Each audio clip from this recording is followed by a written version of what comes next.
7장 14절에서 26절 말씀, 이 본문을 가지고 강한 자와 더 강한 자라는 제목을 가지고 말씀을 나누겠습니다. 예수님께서 말 못하게 하는 귀신을 쫓아내셨습니다. 그랬더니 그 사람이 말을 하게 되었습니다. 그랬더니 사람들의 반응이 세 가지 반응이 등장을 합니다. 14절에 어떤 사람들은, 무리들은 예수님의 그 행하신 일들을 보고 놀랐습니다. 경탄한 거죠. 두 번째 의외의 반응이 나왔는데요. 그들 중에 더러는 말하기를 예수가 귀신의 왕 바알세불을 힘입어 귀신을 쫓아낸다, 이렇게 15절에서 이야기하고 있습니다. 예수님이 하는 행동이 하나님의 능력으로 하는 것이 아니라 귀신의 능력으로 귀신을 쫓아낸 거다. 이게 말도 안 되는 이론이죠. 마태복음에 보면은 이렇게 말하는 사람들이 곧 바리새인들이었다고 마태는 기록하고 있습니다. 세 번째 반응을 보이는 사람들이 있었는데요. 어떻게 보면 이 사람들은 좀 중도적인 입장인 것 같기도 하지만 사실은 전혀 중도적인 입장이 아니라 예수님을 대적하는 사람들과 동조하는 사람들이라고 하는 것을 알 수가 있습니다. 16절 말씀에 보면 또 더러는 예수를 시험하여 하늘로부터 오는 표적을 구하니, 이것은 예수님에게 표적을 요구하는 거예요. 당신이 하늘에서부터 오신 하나님의 보내심을 받은 자라고 하는 증거를 우리에게 보여달라, 이것입니다. 뒤에 가서 29절에 보면은 무리가 모였을 때에 예수께서 말씀하시되 이 세대는 악한 세대라 표적을 구하되 요나의 표적밖에는 보일 표적이 없다. 이 말씀에서 예수님이 표적을 보여달라고 하는 사람들의 의도를 다 알고 계시고 그들을 악한 세대라고 말씀하는 것으로 보아서 여기 16절에 나오는 표적을 구하는 이 사람들, 당신이 도무지 무슨 힘으로 무슨 능력으로 이런 표적을 기적을 나타냈는지 우리에게 증거를 보여라. 이것은 상당히 불순한 의도를 가지고 있는 것입니다. 오늘도 우리는 어떤 기적을 보면은 믿겠다 하는 사람들이 있습니다. 그 의도 자체가 잘못된 것입니다.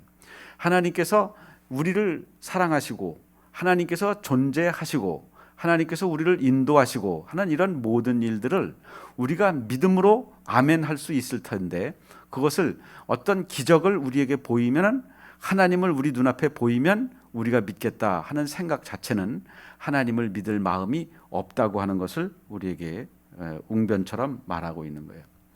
예수님이 그들의 생각을 아시고 17절에 그들의 속 의도를 아시고, 즉 무슨 의도로 표적을 보이라고 하는 것인지 다 아시고 말씀하시기를 이르되 스스로 분쟁하는 나라마다 황폐하여지며 스스로 분쟁하는 집은 무너지느니라. 이것은 사탄의 나라도 있다고 하는 것을 예수님께서 인지하고 계심을 말씀하는 거예요. 사탄도 그게 영원한 나라는 아니지만 그래도 지금 나라라고 하는 모양을 가지고 있는데, 그 안에서 내전이 일어난 거냐 그러면, 귀신의 힘을 빌어서 귀신을 쫓아냈다 그러면은 지금 사탄의 나라에서 내전이 일어난 거네. 내가 지금 그 귀신의 나라에서 지금 쇼하고 있는 거네. 이것을 예수님께서 있을 수 없는 일임을, 하물며 사탄이라 할지라도 자기의 나라를 나름대로 지금 통치하고 질서를 잡고 다 자기네들끼리 어떤 위계 질서와 순서를 두고 일을 하는 것이지, 그렇게 사탄의 나라라고 해서 체계가 없는 게 아니다. 내가 귀신의 힘을 빌어서 귀신을 쫓아내는 것이라는 말은 그러므로 맞는 말이 아니다. 이렇게 예수님께서 말씀하고 있어요. 그리고 나서 20절에 말씀하기를 내가 만일 하나님의 손을 힘입어 귀신을 쫓아낸다면 하나님의 나라가 이미 너희에게 임하였느니라. 이것을 믿는 자들에게 예수 그리스도께서 하나님의 힘으로 귀신을 쫓아낸 것인데, 지금 그렇기 때문에 지금 여기에 하나님의 나라가 임하였습니다. 그러나 그것을 인정하는 자들은 하나님의 나라가 이미 그들 가운데 임한 것이지만 그것을 인정하지 않으면은 하나님의 나라가 아무리 좋은 것을 준비해 놓고 있어도 그들에게 아무 혜택이 돌아가지 않게 되는 것을 말씀하고 있습니다. 19절에서는 내가 바알세불을 힘입어 귀신을 쫓아낸 것이면은 너희 아들들은 누구를 힘입어 쫓아내느냐. 즉 여기서 예수님을 대적하는 사람들이 하나님을 안 믿는 사람들이 아닌 거거든요. 이 사람들은 유대교인들이에요. 예수님을 그리스도로 인정하지 않을 뿐이지 하나님을 찾고 하나님께 예배하고 하나님께 제사하는 면에 있어서는 예수님과 같은 신앙 노선을 가지고 있는 사람들이에요. 마태복음에서는 이렇게 대적하는 사람들이 바리새인이었다고 제가 앞에서 말씀드렸던 것처럼 바리새인들은 예수님과 신학적으로 동일한 신앙을 가지고 있는 사람들이에요. 그렇기 때문에 바리새인들 중에도 하나님의 능력을 힘입어 귀신을 쫓아내는 사람들이 있다 하는 것을 암시적으로 19절에서 말씀하고 있는 거예요. 그러면 너네들 중에도 귀신 쫓아내는 축사 사역하는 사람들이 있는데 그럼 그 사람들도 귀신의 힘을 빌어서 귀신 쫓아내는 것이냐? 그게 아니지 않느냐? 예수님께서 그들이 너희 재판관이 되리라. 너희들이 나를 귀신의 힘을 빌어서 귀신을 쫓아내는 축사 사역자, 마술사 이런 식으로 취급한다면 이것은 그 너희들의 동료들 가운데 있는 그 축사 사역하는 사람들도 함께 싸잡아 욕하는 것이다. 배척하는 것이다. 이렇게 말씀하는 거예요. 21절에 가서 강한 자가 무장을 하고 자기 집을 지킬 때에는 그 소유가 안전하되 마귀도 나름대로 자기 집을 지키기 위해서 무장을 하고 있습니다. 우리가 생각해 보세요. 마귀에게 사로잡힌 사람 끄집어내기 위해서는 이단에 사로잡혀 있는 사람 끄집어내기 위해서는 보통 무장해 가지고는 구출해낼 수가 없습니다. 왜냐하면 마귀가 완전 무장하고 지키고 있기 때문에 그래요. 밤이나 낮이나 불침번 서면서 지키고 있기 때문에 우리가 보통 무장해 가지고는 그것을 구출해낼 수가 없는 것입니다. 그렇기 때문에 22절에 더 강한 자가 와서 그를 굴복시킬 때에는 그가 믿던 무장을 빼앗고 그의 재물을 나누느니라. 예수님은 여기에서 말씀하는 더 강한 자지요. 여기서 지금 내가 말 못하는 귀신을 쫓아내서 이 사람이 그 닫혔던 입을 열게 제 마음의 생각을 말할 수 있게 자유롭게 풀어준 일이 내가 강한 자를 제어하고 그의 사로잡힌 자들을 해방시키고 그가 사로잡고 있는 재물들을 되찾아오는 그런 더 강한 자라고 하는 것을 말씀하고 있습니다. 그러므로 23절에서 나와 함께 하지 아니하는 자는 나를 반대하는 자요 나와 함께 모으지 아니하는 자는 해치는 자니라. 이것은 지금 예수님을 대적하는 유대인들, 더 구체적으로는 바리새인들을 향하여 예수님께서 하시는 말씀입니다. 바리새인들이 나름대로는 자기 나름대로 신앙생활 열심히 하고 세상에서 하나님 제일 열심히 섬기는 것 같고 제일 경건하게 사는 것 같지만 나를 대적하는 걸 보니까 너희들이 하나님 섬기는 게 아니로구나. 그러니까 나와 함께하지 않는 자는 나를 반대하는 자다. 나와 함께 모으지 않는 자는 내가 모은 것을 해치는 자다. 그러니까 하나님의 나라의 대적으로 살고 있는 거죠. 바리새인들을 책망하시는 말씀입니다. 24절에 더러운 귀신이 사람에게서 나갔을 때에 물 없는 곳으로 다니며 쉬기를 구하되 얻지 못하고 이에 이르되 내가 나온 내 집으로 돌아가리라. 귀신은 제가 전에도 말씀드렸습니다마는 귀신은 숙주가 필요해요. 성령님도 숙주가 필요하고요. 성령님도 영이시기 때문에 이 물질 세상에서는 인간의 몸을 통하여 일하고 사람의 입을 통하여 말하시고 사람의 손을 통하여 도우시고 사람의 발을 통하여 가기를 원하시는 거예요. 물론 그렇게 하지 않고서도 하실 수 있지만 하나님께서는 그런 식으로 일하기를 원하셔요. 왜냐하면 우리가 하나님의 동역자로서 하나님의 승리의 그 지분을 함께 공유하기를 원하셔요. 이것은 우리를 수고롭게 하고자 하는 것이 하나님의 목적이 아니라 하나님이 그 기쁜 일을, 그 영예로운 일을 하나님께서 구원하신 우리들을 통하여 함께 그 기쁨에 동참하기를 원하시는 거예요. 귀신도 똑같이 사람을 숙주로 삼아야 돼요. 그래서 어떤 사람에게 들어가요. 그리고 광야에서 거라사에 귀신 들린 사람에게 보니까 여단 규모의 귀신이 들어가 있다고 이야기하잖아요. 귀신들이 그 사람에게 허용되어 있는 그 영역 속으로 들어가서 거기서 그 사람을 숙주로 삼아 그 사람을 통해서 각기 그 수많은 귀신들이 자기의 뜻을, 자기가 원하는 일을 펼치기를 원하는 거예요. 그런데 성령님께서는 우리를 사로잡으신 후에 우리를 생명의 길, 풍성한 길, 영원한 생명의 길로 인도하시지만 마귀는 한 마리가 들어오건 100마리가 들어오건 우리 안에서 각기 무질서하게 자기 뜻을 이루어 가려고 하기 때문에 인간이 피폐해지는 것입니다. 요한복음 10장에 그 내용이 잘 나와 있죠. 그래서 더러운 귀신이 한 사람에게서 쫓겨나가면은 물 없는 곳, 즉 광야 같은 곳에 돌아다니다가 내가 어떤 사람 속으로 또 들어가서 자리를 잡을까. 그래서 그 빈 집을, 자기가 빠져나갔던 그 집을 호시탐탐 다시 노린다 이거예요. 갈 데가 만만치 않으니까. 25절에 그 자기가 있던 집에 가서 보니 그 집이 청소되고 수리되었거늘 귀신이 나갔으니 얼마나 형편이 좋아졌어요. 이제 말도 똑바로 할 수 있게 되었고 더러운 짓도 안 하게 되었고 사람도 똑바로 쳐다보고 사람들을 기피하던 사람이 사람을 만나고 또 어떤 생산적인 일을 하기도 하고 이런 상태가 됐어 지금.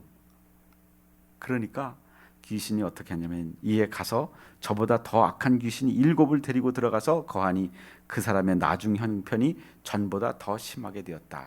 오늘 이 말씀에 26절 말씀에서 제가 하고 싶은 이야기가 참 많이 있습니다. 그러므로 우리의 집을 빈 집으로 가지고 있으면 되느냐 안 되느냐 이 질문으로부터 제가 시작하고자 하는 거예요. 빈 집은 위험합니다. 한번 따라서 해보세요. 빈 집은 위험하다. 빈 집으로 있을 수가 없어요. 우리가 보통 물리적으로도 설명할 때 이 우리가 살고 있는 이 환경 속에서는 진공이 자연적으로 만들어지지 않아요. 제가 물을 지금 한 모금 마셨으니까 한 모금이면 약 한 30cc 1온스 정도 되는 물을 제가 한 모금 마셨는데 여기서 제가 여기에 한 100리터 물이 들어가겠죠. 100ml가 물이 들어가겠죠. 그러나 제가 여기서 30ml를 마시면은 여기에 30ml만큼 비어서 거기가 진공 상태가 되는 거 아니고 거기가 공기라고 하는 것이 채우는 거예요. 우리가 빈 집으로 있으면은 세상 고상한 것 같죠. 귀신 들렸던 사람이 귀신 쫓아내고 자유로워졌으니 얼마나 그 사람이 이전에 귀신 들렸을 때, 귀신 쫓아다닐 때, 귀신에게 이리저리 노예 생활할 때 살던 모습과 비교했을 때 얼마나 깔끔해지고 고상해졌어요. 그러나 그 상태가 오래 유지될 수가 없다고 하는 것이 영적인 세계의 진리입니다. 그러므로 우리는 무엇으로 채워야 되느냐? 성령으로 채워야 합니다.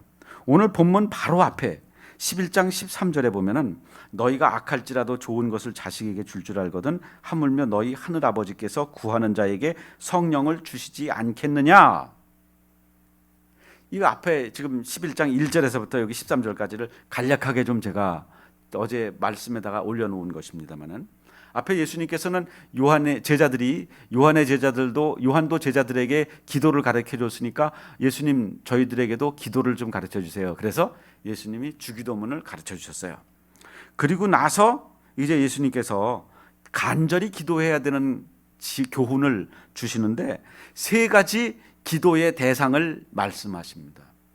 기도를 듣는 세 부류의 존재에 대하여 이야기해요. 첫 번째, 한 벗. 이 사람은 지금 가족들과 함께 잘 자고 있어요. 그런데 옆집에서 친구가 와가지고는 자기 집에 손님이 왔는데 먹일 게 없으니까 음식을 좀 달라고 그럽니다. 그런데 우리 식구 다 자고 있으니까 조용히 해. 문 두드리지 말고 그냥 가. 내일 아침에 오면 줄게. 근데 그 사람이 지금 절박해요. 지금 이 사람이 굶어 죽게 생겼어. 그래서 빨리 뭐라도 얻어다 먹여야 돼. 그래서 이 사람을 간절히 그 사람에게 찾습니다. 그러면은 친구라고 하는 사실 때문에는 안 주지만 간절히 구하는 것 때문에 주지 않겠느냐. 이게 첫 번째 간절히 기도해야 된다는 교훈이요.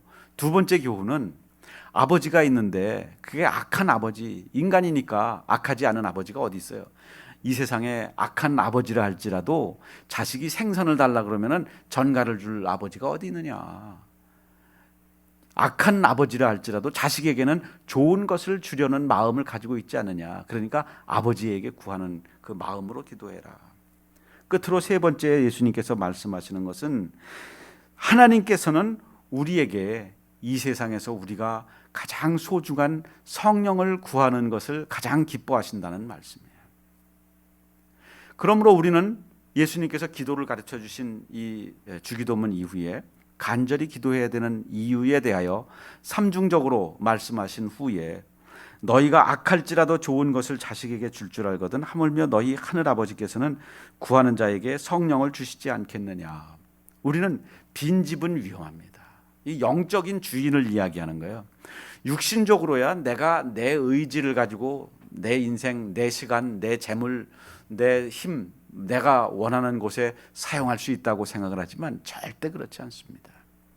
영적인 것에 우리가 어떤 영향력을 받게 되고 그 영향력에 따라서 그것을 위하여 돈을 쓰고 그것을 위하여 시간과 정력을 낭비하는 경우가 얼마나 많은지 몰라요.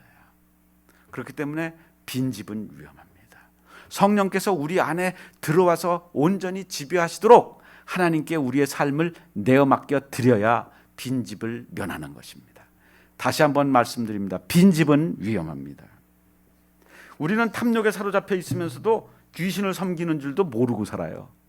그저 전토에 전토를 더하고 가옥에 가옥을 더하고 이사야에서 말씀하는 것처럼 그렇게 욕심을 부리면서도 그게 지금 마귀에게 사로잡혀서 끌려가는지 알지도 못하고 있어요.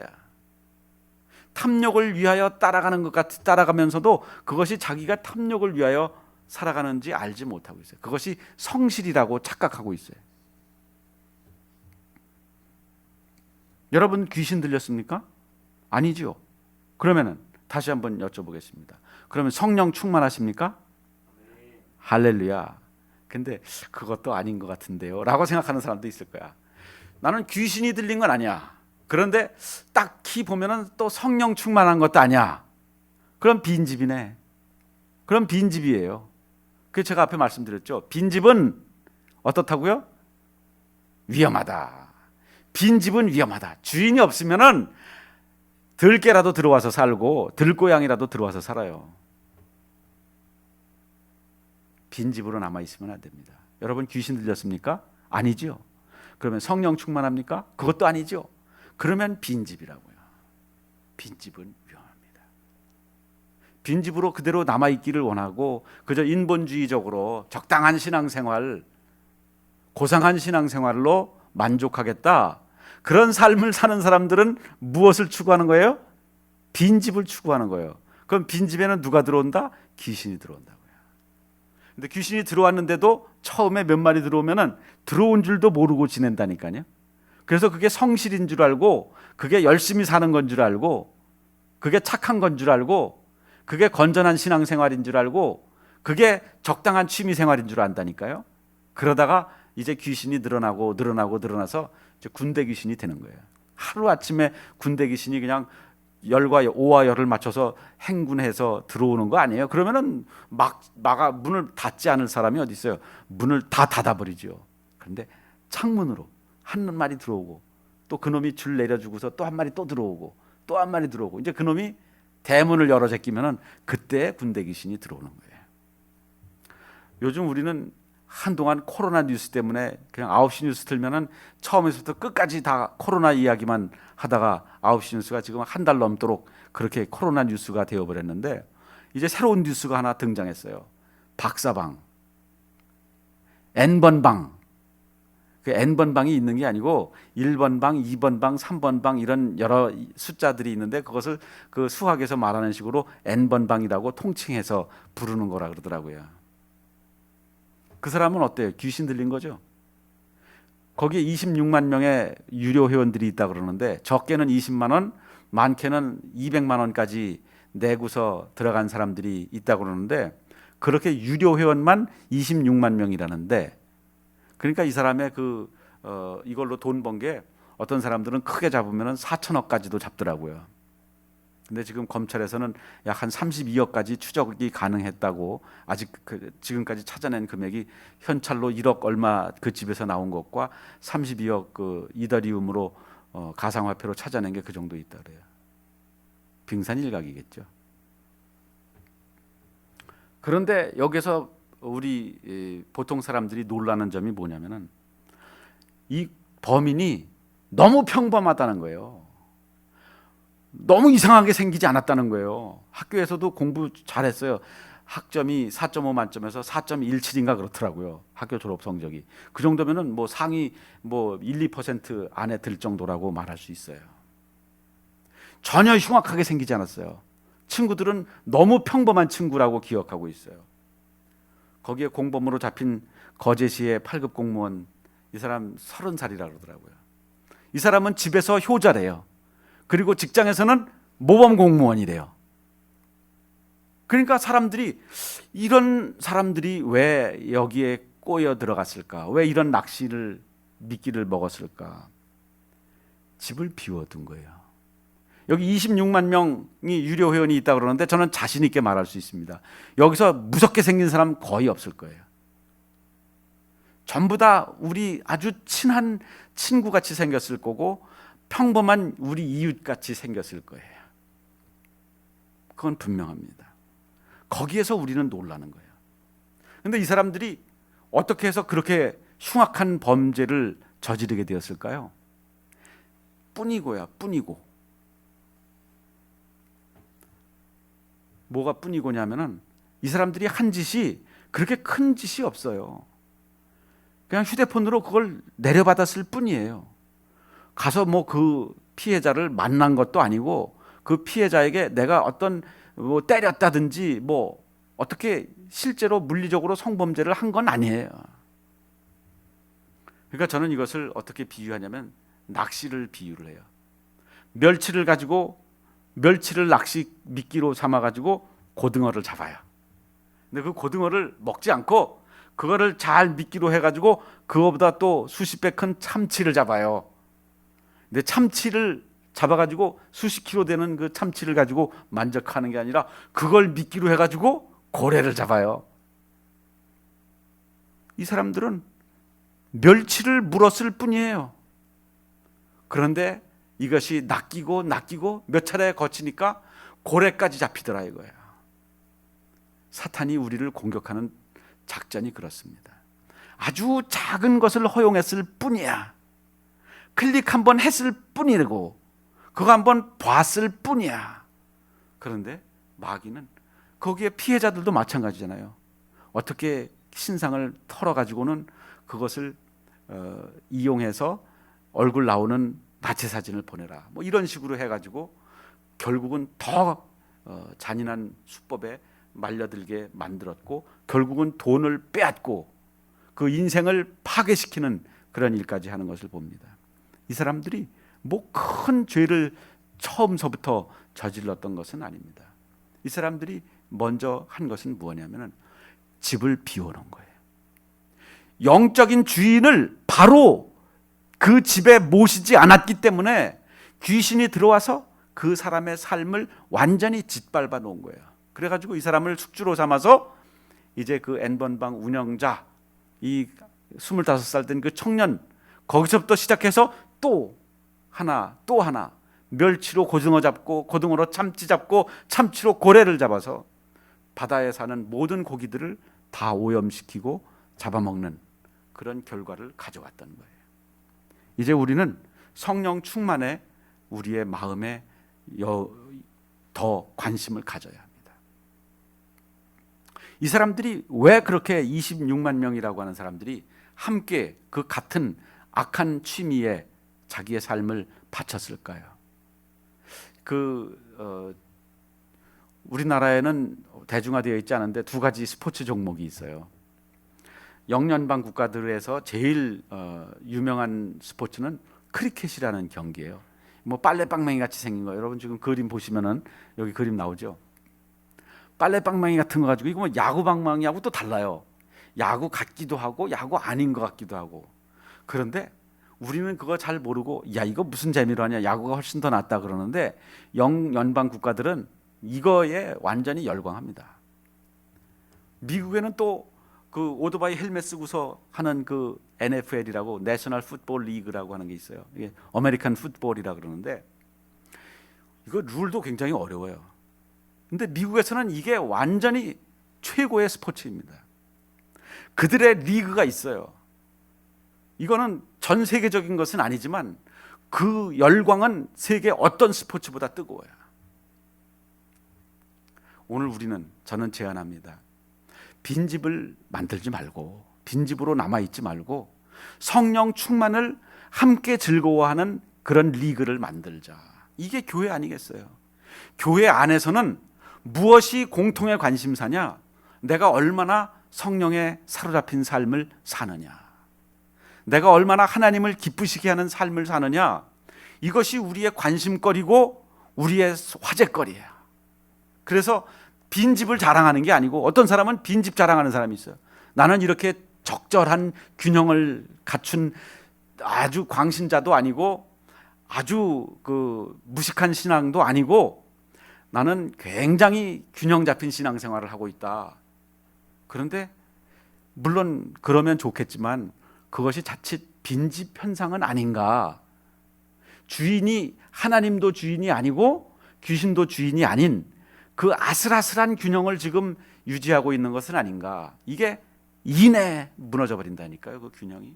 그러니까 이제 귀신에 사로잡힌 것도 아니고 성령에 사로잡힌 것도 아니다면 지금 그게 안전한 상태가 아니라고 하는 거, 그것을 여러분들에게 저는 오늘 말씀드리려고 하는 것입니다. 성령으로 충만하십시오. 영연방 국가 사람들이 크리켓에 열광하는 것처럼 우리는 전혀 인정 안 해줘. 그거 재미도 없는 걸 뭘 하냐고 그러는데, 근데 자기네들끼리는 그게 세상에서 제일 열광하는 스포츠야.